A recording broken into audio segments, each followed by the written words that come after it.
আসসালামু আলাইকুম, welcome to my channel. আজকে আমি সহজ পদ্ধতিতে আমের চাটনি করে কিভাবে তা দেখাবো। আপনি যদি আমার চ্যানেলে নতুন হয়ে থাকেন তাহলে এখনই সাবস্ক্রাইব করে পাশে থাকা বেল আইকনটিতে প্রেস করতে ভুলবেন না, যাতে করে পরবর্তী ভিডিওগুলো খুব সহজে দেখতে পারেন। আর যদি ভিডিওটি আপনার ভালো লাগে তাহলে অবশ্যই লাইক, শেয়ার, কমেন্ট করতে ভুলবেন না। আমি এখানে একটি পাত্রে 800 গ্রাম আম নিয়েছি। আমগুলো ভালোভাবে পরিষ্কার করে নিয়েছি। আপনারা চাইলে আম কম বেশি করে নিতে পারেন।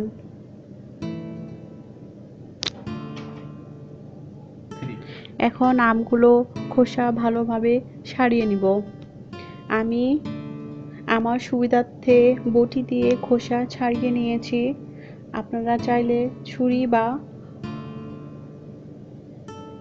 অন্য কিছু দিয়ে করতে পারেন। আমগুলো আমি একটি পাত্রে স্ট্রেনার দিয়ে মিহি করে নিয়েছি। আমগুলো দেখেন কত মিহি হয়েছে। আপনারা চাইলে অন্যভাবে করে নিতে পারেন।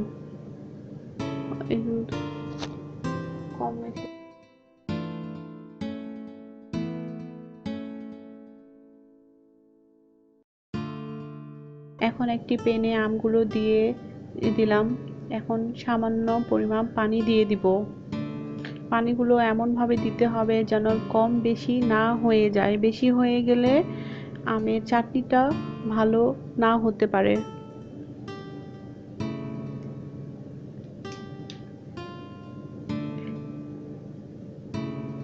এক চিমটি লবণ, এক চিমটি হলুদ গুঁড়ো, এক চিমটি মরিচ পেস্ট নিয়েছি।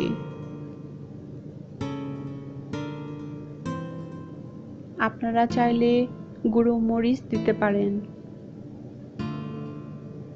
এখন ভালোভাবে নেড়ে চেড়ে পানি শুকিয়ে যাওয়া পর্যন্ত অপেক্ষা করব।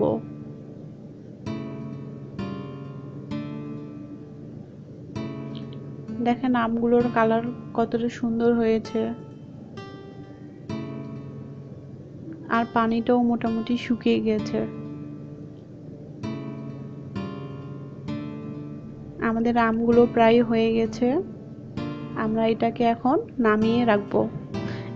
এখানে আমি 1 টেবিল চামচ জিরা, 1 টেবিল চামচ মৌরি ও 1 টেবিল চামচ পাঁচফোড়ন ও 4-5টি মরিচ, 2টা দারুচিনি ও 3টি তেজপাতা নিয়েছি। এগুলো আমি একটি প্যানে হালকা আঁচে ভাজে গুঁড়ো করে নিব। এগুলো এমনভাবে ভাজতে হবে যেন পুড়ে না যায়। পুড়ে গেলে আপনারা চাটনির আসল ফ্লেভারটা পাবেন না।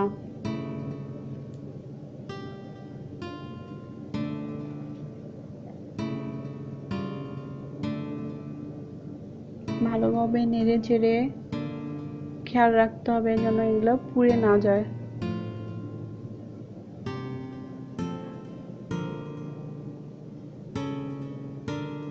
এগুলো প্রায় হয়ে গেছে।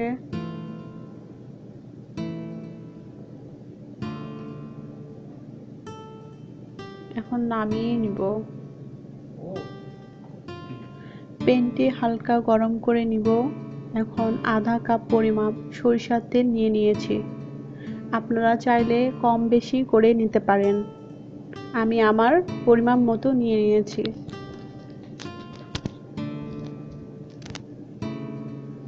এখন এখানে 1 টেবিল চামচ রসুন বাটা দিয়ে দিলাম। ভালোভাবে নেড়ে চেড়ে নিতে হবে।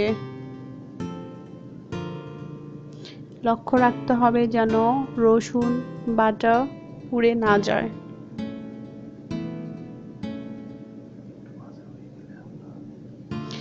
একটু হালকা বাদামি রং এসে গেলে এখানে 1 কাপ পরিমাপ আখের গুড়,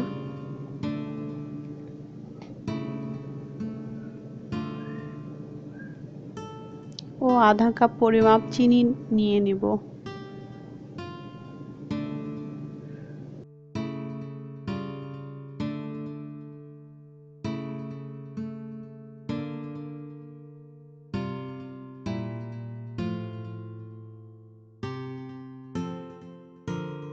আপনারা চাইলে শুধু গুড় দিয়ে করতে পারেন। এখন সামান্য লবণ ও সামান্য হলুদ দিয়ে দিব। আমরা আগেই হলুদ ও লবণ দিয়ে দিয়েছি, এজন্য পরিমাণটা সামান্য হতে হবে।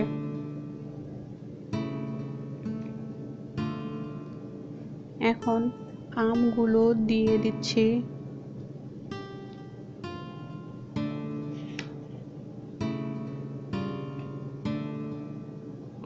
আমগুলো দিয়ে দেওয়ার পরে ভালোভাবে নেড়েচেড়ে নিতে লাগবে।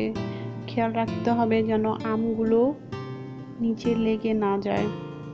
এখন আমরা বেটে রাখা গুঁড়োগুলো, মশলার সব গুঁড়োগুলো দিয়ে দেব।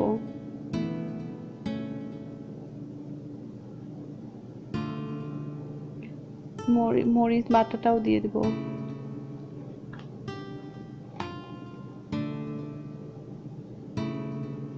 ভালোভাবে নেড়ে চেড়ে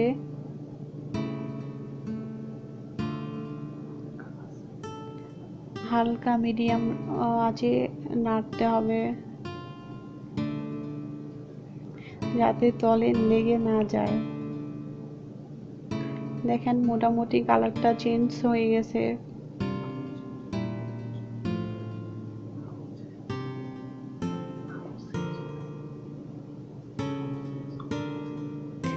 আস্তে আস্তে কালারটা চেঞ্জ হয়ে যাবে।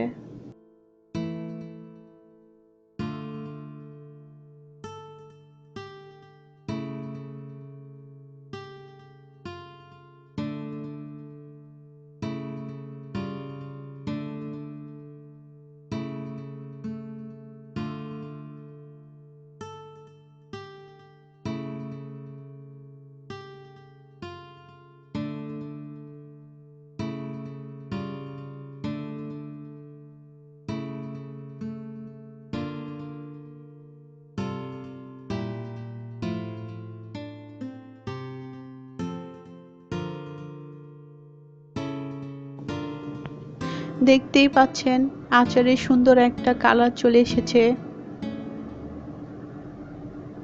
এটা দেখতে যেমন সুন্দর, খেতেও তেমন মজা লাগবে।